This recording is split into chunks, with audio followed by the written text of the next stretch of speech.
नमस्कार दोस्तों, स्वागत है आप सभी का टीएलटी टूर गाइड में। दोस्तों आज की इस वीडियो में हम बात करने वाले उत्तर भारत के सबसे खूबसूरत डेस्टिनेशन और भारत का केंद्र शासित प्रदेश जम्मू कश्मीर के बारे में कि आप यहाँ कब जाए, कैसे जाए, यहाँ रुकने और खाने पीने की क्या क्या सुविधा है, कश्मीर में आप कहाँ कहाँ घूम सकते हैं, कौन कौन सी एक्टिविटीज आप कर सकते हैं और यहाँ के फेमस डल झील में आप शिकारा राइड का मजा कैसे लें। और साथ में आपको ये भी बताऊंगी कि आपको कश्मीर में घूमने के लिए कितने दिन का ट्रिप प्लान करना चाहिए। तो ये पूरी A to Z complete information आज मैं आप सभी को वीडियो में दूंगी और वीडियो के अंत में ये भी बताऊंगी कि आपका कश्मीर यात्रा करने में कुल कितना खर्चा लग सकता है। तो इसलिए इस वीडियो को बिना स्किप किए पूरा अंत तक जरूर देखिएगा ताकि आपको कश्मीर यात्रा से रिलेटेड पूरी कंप्लीट इन्फॉर्मेशन मिल सके। तो चलते वीडियो को स्टार्ट करते और बात करते सबसे पहले कि आप कश्मीर घूमने के लिए कब जाए। वैसे तो कश्मीर भारत का एक ऐसा केंद्र शासित प्रदेश है जहाँ पर आप घूमने के लिए कभी भी किसी भी समय जा सकते हैं, क्योंकि कश्मीर में एक पीक सीजन और एक ऑफ सीजन होता है जिसका असर फ्लाइट और होटल्स के किराए पर पड़ता है। तो दोस्तों जो लोग सुहावने मौसम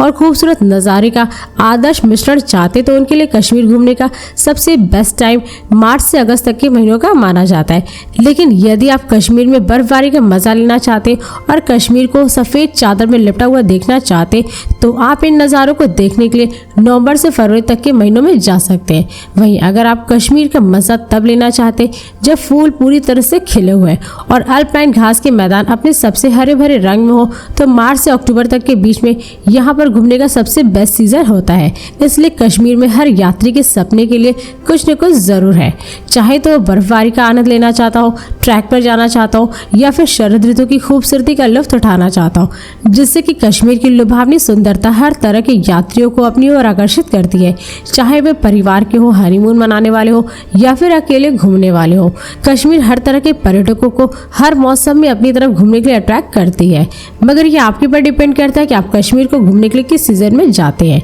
दोस्तों अब बात करें कि आप कश्मीर कैसे पहुंचे। वैसे तो कश्मीर पहुंचने के लिए सबसे पहले आपको पहुंचना होता है श्रीनगर। तो दोस्तों श्रीनगर तक आप by train, by plane, by bus और अपने निजी वाहन द्वारा काफ़ी आसानी से पहुंच सकते हैं। दोस्तों यदि आप श्रीनगर बाई ट्रेन जा रहे हैं तो यहाँ का निकटतम railway station Jammu Tawi railway station है, जो कि देश के विभिन्न शहरों के रेलवे स्टेशनों से रेल मार्ग द्वारा काफी अच्छी तरीके से जुड़ा हुआ है, जिससे कि आप अपने नजदीकी शहरों के रेलवे स्टेशनों से ट्रेन पकड़ करके direct Jammu Tawi railway station तक पहुंच सकते हैं और यहाँ से आप टैक्सी बुक करके बाई रोड पहुंच जाए बनिहाल। ये वो जगह है जहाँ पर आपको लोकल ट्रेन मिल जाएगी श्रीनगर रेलवे स्टेशन के लिए, क्योंकि श्रीनगर रेलवे स्टेशन पर केवल और केवल लोकल ट्रेनें ही जाती हैं और जम्मू तवी रेलवे स्टेशन से बनिहाल की दूरी लगभग 154 किलोमीटर है, जिसे आप शेयरिंग टैक्सी से लगभग 1000 से 1200 रुपए तक में पूरा कर सकते हैं। और दोस्तों यदि आप जम्मू तवी रेलवे स्टेशन के बाहर से डायरेक्ट श्रीनगर पहुंचने के लिए रिजर्व गाड़ी बुक करते हैं तो उसका चार्ज लगभग 4000 से 5000 रुपए तक लगता है, क्योंकि जम्मू तवी रेलवे स्टेशन से श्रीनगर की दूरी लगभग 246 किलोमीटर है।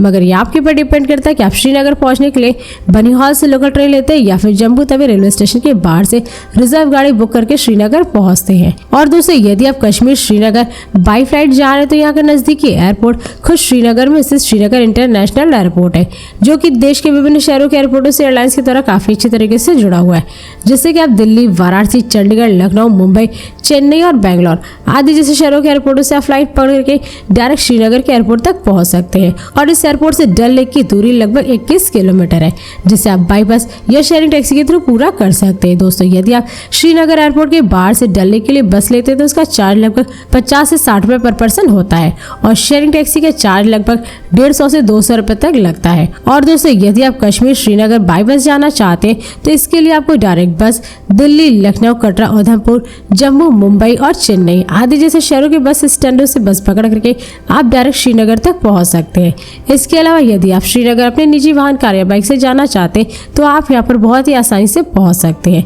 क्योंकि कश्मीर राज्य की सड़कें देश के विभिन्न शहरों से सड़क मार्ग द्वारा काफी अच्छी तरीके से जुड़ी हुई है और यहाँ की सड़कों पर आपको जगह जगह पर खाने पीने के लिए बहुत सारे प्राइवेट होटल्स और रेस्टोरेंट देखने को मिल जाएंगे, जिससे कि आप अपने निजी वाहन द्वारा रास्ते में जगह जगह पर खाते पीते मौज मस्ती करते हुए हसीन वादियों को देखते हुए आप बहुत ही आसानी से श्रीनगर तक पहुंच जाएंगे। दोस्तों अब बात करें कि आप श्रीनगर पहुंचने के बाद अपना स्टे कहाँ बनाएं। वैसे तो श्रीनगर एक ऐसा प्लेस है जहाँ पर आपको स्टे करने के लिए हाई बजट से लेकर के लो बजट तक के बहुत सारे प्राइवेट होटल्स देखने को मिल जाएंगे जिन्हें आप बुक करके स्टे कर सकते हैं। लेकिन यदि आप कश्मीर को घूमने के लिए अपनी फैमिली और दोस्तों के साथ जा रहे हैं और एक अच्छी लोकेशन पर आप अपनी रूम की बुकिंग करना चाहते हैं तो आप श्रीनगर के डल लेक के हाउस बोट में या लेक चौक या फिर डाउनटाउन के आसपास अपनी रूम की बुकिंग कर सकते हैं, क्योंकि इन जगहों पर आपको रूम काफी अच्छे से देखने को मिल जाते हैं जिन्हें आप लगभग 2000 से 3000 रुपए तक में ऑनलाइन या फिर ऑफलाइन पर नाइट के हिसाब से बुक करके स्टे कर सकते हैं। दोस्तों अब बात करें कि जम्मू कश्मीर के श्रीनगर में खाने पीने की क्या क्या सुविधा है। वैसे तो आप यहाँ पे जहाँ भी स्टे किए वहीं पर आपको खाने पीने के लिए हर एक प्रकार का कश्मीरी भोजन मिल जाएगा, लेकिन यदि आप वहाँ पर खाना नहीं चाहते तो आपको श्रीनगर के डल लेक या फिर लाल चौक के आसपास और भी बहुत सारे प्राइवेट होटल्स और रेस्टोरेंट देखने को मिल जाएंगे जहाँ पर आप जाकर के लगभग 150 से 300 रुपए तक में पर प्लेट भोजन कर सकते हैं। तो दोस्तों इस प्रकार आप भोजन करने के बाद अपने रूम में रेस्ट कीजिए और उसके बाद नेक्स्ट डे फ्रेश होकर के सुबह सुबह श्रीनगर के लोकल साइट्स को घूमने के लिए निकल जाए। यदि आपके पास खुद की गाड़ी है तो फिर बहुत बढ़िया है, वरना आप चाहे तो श्रीनगर के लोकल साइट्स को कवर करने के लिए ऑटो या फिर टैक्सी बुक कर सकते हैं। तो दोस्तों यदि आप श्रीनगर के लोकल साइट्स को घूमने के लिए रिजर्व ऑटो बुक करते हैं तो उसका चार्ज लगभग 1500 से 2000 रुपए तक लगता है और रिजर्व टैक्सी का चार्ज लगभग 2000 से 3000 रुपए तक लगता है। दोस्तों यदि आप घर बैठे बैठे ऑनलाइन गेम खेल करके पैसे कमाना चाहते हैं तो आप सभी साइन अप कर सकते हैं जेटवे में। यहाँ पर आप सभी को 500 रुपए का वेलकम बोनस बिल्कुल फ्री में मिल जाता है, जिसको कि यूज करके आप यहाँ पर बिल्कुल फ्री में अपना गेम खेलना स्टार्ट कर सकते हैं। यहाँ पर आप सभी को बहुत सारे अच्छे गेम मिल जाते हैं। आप यहाँ पर मैच प्रेडिक्शन भी कर सकते हैं और अच्छा खासा अर्निंग कर सकते हैं। तो लिंक आप सभी को वीडियो के डिस्क्रिप्शन में और कमेंट बॉक्स में मिल जाएगा और स्क्रीन पर भी आप सभी को QR कोड दिखाई दे रहा है, इसे स्कैन करके भी आप यहाँ पर अपना अकाउंट क्रिएट कर सकते हैं, यहाँ पर अर्निंग करना स्टार्ट कर सकते हैं। तो चलिए दोस्तों अब हम बात करें कि आप श्रीनगर में कहाँ कहाँ घूम सकते हैं। वैसे तो आप यहाँ पर सबसे पहले शंकराचार्य मंदिर के दर्शन कर सकते हैं जो कि महादेव जी को समर्पित है, जिसकी स्थापना 8वीं सदी में शंकराचार्य जी ने किया था और इस मंदिर के दर्शन करने के लिए आपको लगभग 250 सीढ़ियां चढ़नी पड़ती हैं। तो दोस्तों यहाँ पर दर्शन करने के बाद आप लगभग 12 किलोमीटर दूर निकल जाए परी महल को घूमने के लिए, जहाँ पर प्रवेश करने के लिए एडल्ट का लगभग 24 रुपए और चाइल्ड का लगभग 12 रुपए चार्ज लिया जाता है। और इस महल के अंदर एक छोटा सा गार्डन भी देखने को मिलता है जिसे आप सभी देख सकते हैं। और इस महल का निर्माण मुगल राजकुमार दारा शिकोह के द्वारा लगभग 1600 ईस्वी के आसपास किया गया था और इस महल से आप डल लेक का खूबसूरत नजारा भी देख सकते हैं। तो दोस्तों परी महल को घूमने और फोटो क्लिक करने के बाद आप निकल जाए लगभग 2 किलोमीटर दूर चश्मे शाही गार्डन को देखने के लिए।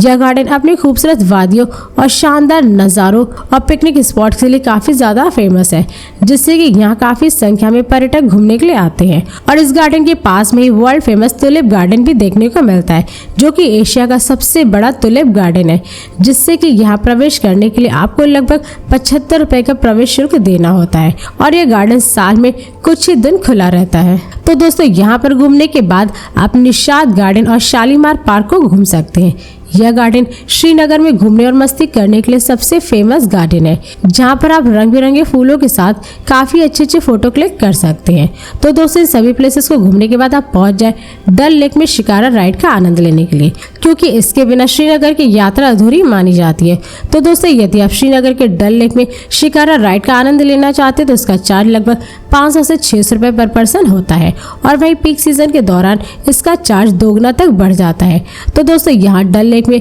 बोटिंग का मजा लेने के बाद आप अपने रूम में रेस्ट कीजिए। उसके बाद आप नेक्स्ट डे सुबह सुबह जल्दी से फ्रेश होकर के निकल जाए लगभग 80 किलोमीटर दूर सोनमर्ग को घूमने के लिए और ये टैक्सी वाले आपसे लगभग 2500 रुपए तक का चार्ज लेते हैं सोनमर्ग पहुंचाने के लिए। तो दोस्तों सोनमर्ग पहुंचने के बाद आप यहाँ पर rafting, outdoor activities, trekking, horse riding, camping, fishing, snow biking और स्नो एक्टिविटीज का खूब आनंद ले सकते हैं, क्योंकि सर्दियों के मौसम में सोनमर्ग का नजारा देखने में बेहद ही खूबसूरत होता है, क्योंकि सर्दियों में सोनमर्ग पूरी तरह से बर्फ से ढक जाता है, जिससे कि यहाँ बर्फ से जुड़े कई एक्टिविटीज का मजा लेने के लिए काफी संख्या में पर्यटक टूरिस्ट सोनमर्ग पहुंचते हैं। इसके अलावा यदि आप सोनमर्ग अप्रैल लास्ट और मई फर्स्ट वीक में घूमने के लिए जाते हैं तो इन महीनों के दौरान भी सोनमर्ग में काफी ज्यादा स्नो देखने को मिलता है। और दोस्तों सोनमर्ग में जितनी भी एक्टिविटीज कराई जाती है उनके चार्जेस अलग अलग होते हैं। तो दोस्तों इन सभी बातों को ध्यान में रखते हुए आप सभी एक्टिविटीज को करने के बाद निकल जाए शाम होते ही श्रीनगर, यानी अपने रूम पर,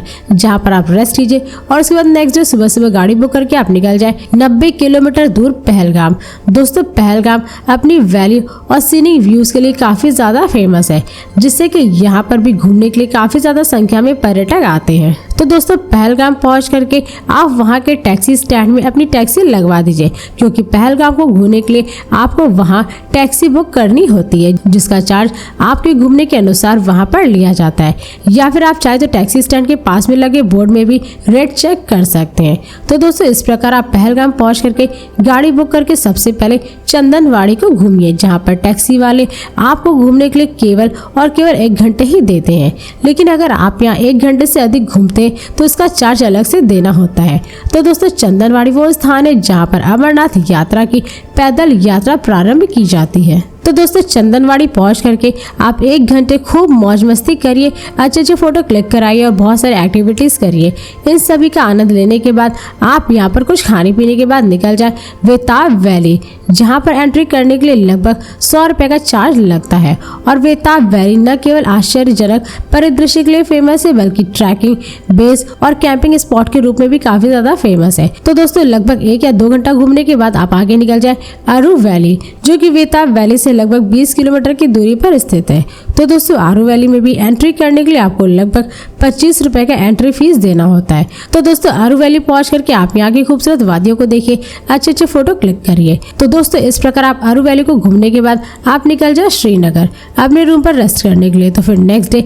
यानी कि अगली सुबह आप गाड़ी बुक करके निकल जाए लगभग 51 किलोमीटर दूर गुलमर्ग, जहाँ पर टैक्सी से पहुंचने का चार्ज लगभग 2000 रुपए तक होता है। और दोस्तों गुलमर्ग वो जगह है जहाँ पर देश का सबसे बड़ा गोल्फ कोर्स और स्कीइंग है, और साथ ही यह जगह बेहतरीन बॉलीवुड की फिल्मों की शूटिंग के लिए भी जाना जाता है। तो दोस्तों गुलमर्ग में आप खूबसूरत नज़ारे को देखने के साथ साथ यहाँ पर बहुत सारी एक्टिविटीज का भी आनंद ले सकते हैं, जैसे skiing, pony and horse ride, trekking, golfing, sailing आदि जैसे कई प्रकार की एक्टिविटीज आप गुलमर्ग में कर सकते हैं। और इसके साथ ही गुलमर्ग केबल कार की सवारी के बिना अधूरी मानी जाती है, इसलिए गुलमर्ग को जो भी पर्यटक घूमने के लिए जाते तो गोंडाला राइड का मजा जरूर लेते हैं। लेकिन इसका मजा लेने के लिए आपको सबसे पहले ऑनलाइन टिकट बुक करना पड़ता है, जिसकी ऑनलाइन बुकिंग आप www.jammukashmircablecar.com से कर सकते हैं। तो दोस्तों सभी एक्टिविटीज का मजा लेने के बाद आप श्रीनगर पहुंच करके अपने शहर के लिए रवानगी ले सकते हैं। और दोस्तों यदि आप सोनमर्ग, गुलमर्ग, पहलगाम और श्रीनगर यात्रा से रिलेटेड और भी अधिक इन्फॉर्मेशन चाहते हैं तो मैंने ऑलरेडी से इन सभी का एक अलग अलग फुल वीडियो बना रखा है, जिसका लिंक आप सभी को मेरी वीडियो के डिस्क्रिप्शन में मिल जाएगा। तो दोस्तों अब बात करें कि आपका जम्मू कश्मीर की यात्रा करने में कुल कितना खर्चा लग सकता है। वैसे तो जम्मू कश्मीर एक ऐसा प्लेस है जहाँ पर घूमने के लिए काफी सारे प्लेसेस देखने को मिल जाते हैं, जिससे कि यहाँ पर घूमने के लिए आपको कम से कम 6 डे या फिर 7 डे का ट्रिप प्लान तो जरूर करना चाहिए, क्योंकि इन 7 दिनों में आप जम्मू कश्मीर की यात्रा काफी आसानी से कर लेंगे और यहाँ के लगभग सभी टूरिस्ट प्लेसेस को काफी आसानी से घूम लेंगे। तो दोस्तों यदि आप जम्मू कश्मीर की यात्रा करने के लिए 7 डे 6 नाइट का ट्रिप प्लान करते हैं तो इसमें आपका कुल खर्चा लगभग 15,000 से 30,000 रुपए तक लग सकता है। मगर ये सारे खर्चे आपके पर ही डिपेंड करते हैं, क्योंकि जम्मू कश्मीर घूमने के लिए आप किस राज्य और शहर से जा रहे हैं, यहाँ पर आप कहाँ घूमेंगे, क्या क्या खरीदेंगे और जम्मू कश्मीर को घूमने के लिए आप कितने दिन का ट्रिप प्लान करते हैं, और साथ ही यहाँ पर स्टे करने के लिए आप किस टाइप के रूम की बुकिंग करते हैं। तो ये सारे खर्चे आपके पर ही डिपेंड करते हैं। तो दोस्तों इस वीडियो का भी यहीं पर समाप्त करते हैं, और यदि ये वीडियो आप सभी को पसंद आए तो इस वीडियो को लाइक करें और चैनल को सब्सक्राइब जरूर करें। इसके साथ ही बेल आइकन दबाना ना भूलें, ताकि ऐसी मेरी नई वीडियोस आपके पास सबसे पहले पहुंचे। तो फिर मिलते हैं नेक्स्ट वीडियो में। धन्यवाद।